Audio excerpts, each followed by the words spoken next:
Opa, tudo bem com vocês? Timóteo aqui falando. Olha só, a gente já tem o nosso servidor aí com a estrutura pronta, né? E agora a gente vai conhecer um pouquinho dos componentes que farão acesso aí ao nosso servidor de aplicação. Bom, eu quero apresentar para vocês, assim como a gente tem lá o nosso REST Debugger, o RAID Server, né, ele tem um próprio console dele, né, para a gente poder fazer os testes. A gente vai agora buscar esse console do RAID Server. Deixa eu abrir aqui uma pastazinha qualquer aqui. Deixa só eu... Olha só, vou vir aqui em disco local, vamos aqui procurar embarcadeiro. Cadê embarcadeiro?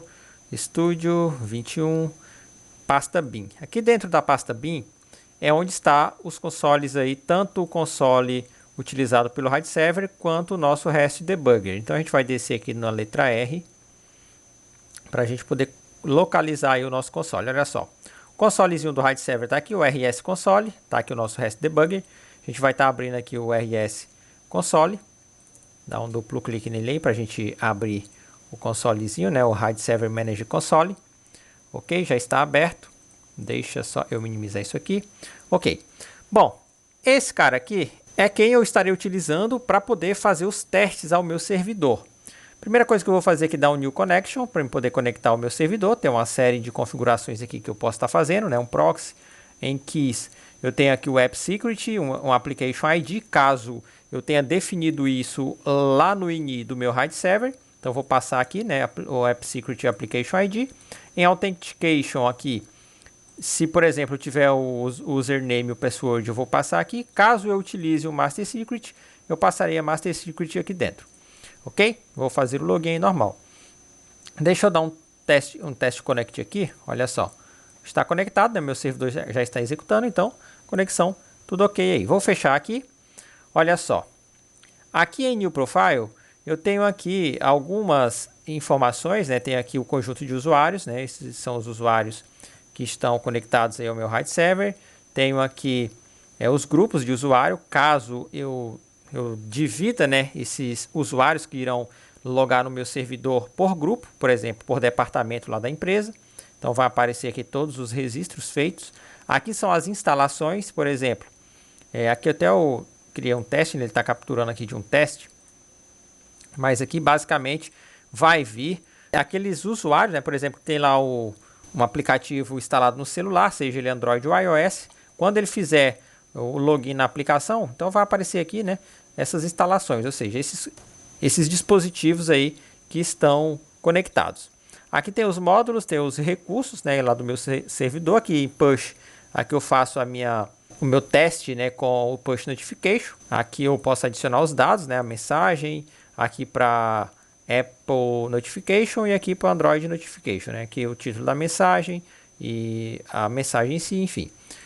Tem os canais, né? Caso eu defina um número de canais aí muito semelhante aos grupos, né, de usuário, então eu vou definir o número de canais lá. Eu quero enviar mensagem somente para o grupo lá, para os vendedores, né? Os vendedores estarão dentro de um canal, então a mensagem push vai chegar somente para esses caras aí. Aqui eu tenho o Air, né, onde eu vou escolher se eu quero para todos os devices ou apenas Android ou iOS. E aqui no Send eu vou estar passando aí essa mensagem teste. Endpoints. Aqui é onde eu posso fazer os testes de requisições lá no meu servidor. Olha só, aqui eu tenho o post, o put, o get, delete e o path. A gente vai utilizar aqui o get. Olha só, quando eu recarrego lá o meu Server Manager Console, olha só, ele já vai pegar o primeiro recurso que eu tenho lá no meu servidor. Veja que é o URL Segment, né? O primeiro parâmetro. Eu vou só tirar aqui essas chaves, né? Tirei as chaves aqui.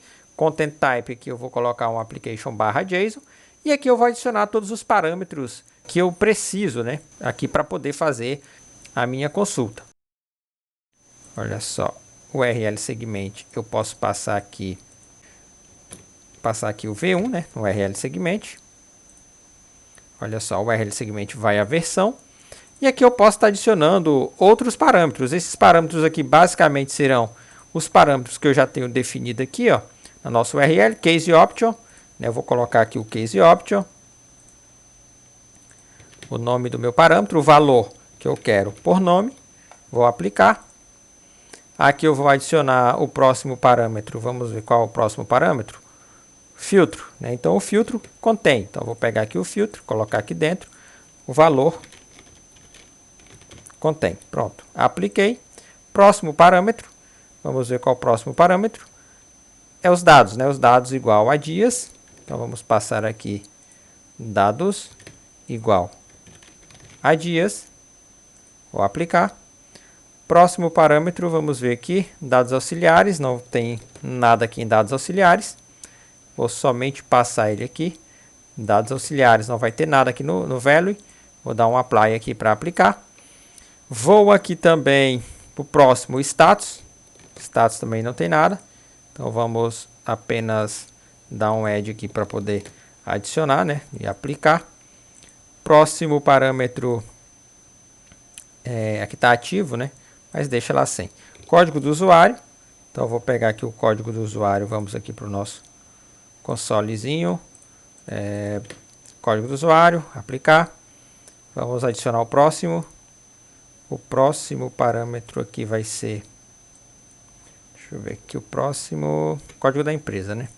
Também vai estar vazio. Então vou colocar aqui código da empresa, vazio e aplicar. Bom, aqui então estão todos os meus parâmetros, né, que eu defini lá no servidor de aplicação. Lembrando que o primeiro é o nosso URL segment, que é a V1. Né? Então, a gente está passando aí a nossa V1. Deixa eu dar aqui um send request para ver o que vai acontecer. Olha só. Está dizendo aqui, né, que foi lá e conseguiu trazer informações. Né? Olha só aqui como que está o meu JSON. Se eu vim aqui em tabular, está aqui os dados tabulados para mim no formato aí de uma grid. Ok? Então, isso significa que a nossa URL está funcionando e essa é a forma de você tratar suas URLs aqui. Que você pode não trabalhar apenas com o GET, mas com POST, PUT, enfim, fazer testes em outros recursos aí do teu servidor. E também você pode vir aqui, ó, copy componentes. Se você der um copy componentes, ele vai dizer aqui que você já copiou aqui pelo menos alguns componentes. 1, 2, 3, 4, 5 componentes. Olha só. Eu vou criar aqui uma nova aplicação, só para a gente colar esses componentes. Então, vou aqui, New, Other, vou criar aqui um Multi-Device Application, só para a gente poder colar aí esses componentes aqui. Então, vou dar um paste aqui. Então, estão aqui todos os componentes colados, prontos aí para mim poder fazer uso e também fazer o acesso ao meu servidor. Então aqui eu tenho basicamente um provider. Esse provider aqui, ó, ele já vai vir com todas as configurações aí de acesso ao meu servidor de aplicação. Olha só, ele já setou aqui em URL host o localhost, onde é o meu servidor está. Bem, a porta aqui 8080, protocolo HTTP. Ok, essas são as configurações básicas aqui para a gente poder conectar lá no nosso server. O cara responsável para fazer as chamadas no nosso servidor, esse rapaz que será aí a ponte entre o cliente e o servidor, é o back-end endpoint. Então, o nosso back-end endpoint é quem vai fazer essa ponte aí. Aqui eu tenho algumas configurações, mas eu quero que vocês se atentem basicamente aqui no recurso, né? Eu tenho que passar o recurso, aqui eu já estou passando o recurso e também o primeiro parâmetro aqui, que é a nossa versão, né? A versão da nossa API. E aqui nos parâmetros, olha só, ele já me trouxe aqui todos os parâmetros que eu defini lá no nosso consolezinho, né, onde a gente fez os testes. Olha só, o nome aqui da primeira, V1, ele não passou nenhum valor, URL segment, case opt, o nome, filtro contém, dados, dias. Se eu quiser acrescentar outros parâmetros aqui, eu posso simplesmente adicionar aqui, passando aqui na coluna nome, né? Que na coluna nome eu vou passar o nome do meu parâmetro que eu defini lá no meu servidor RAD. E aqui no meio eu vou estar passando o valor que eu desejo, né? O valor desses parâmetros aí que eu quero filtrar essa consulta. Aqui nessa última enkind, eu tenho aqui os tipos, né? O primeiro sempre vai ser o URL segment e os demais get or post. Tranquilo? Então, basicamente é isso que temos aqui no nosso back-end endpoint. Aqui eu tenho o meu response, né? Esse response aqui dificilmente utilizo, eu nem utilizo ele, né? Na nossa estrutura do projeto a gente não vai utilizar, apenas vamos utilizar o back-end e o provider. Aqui eu já tenho o MainTable e o REST Dataset Adapter. Aqui, se eu colocar aqui, por exemplo, uma grid ou uma string grid, vamos fazer um teste aqui, ver se a gente já consegue popular aqui a nossa string grid. Deixa eu só dar um bind visual aqui para poder a gente conectar a grid ao nosso MainTable. Olha só, já está conectado. Opa, aqui está o bind source. Deixa eu ver aqui o backend endpoint. Cadê minha grid? Cadê minha grid? Deixa eu dar um refresh design aqui. Ah, tá ok, já conectou ali.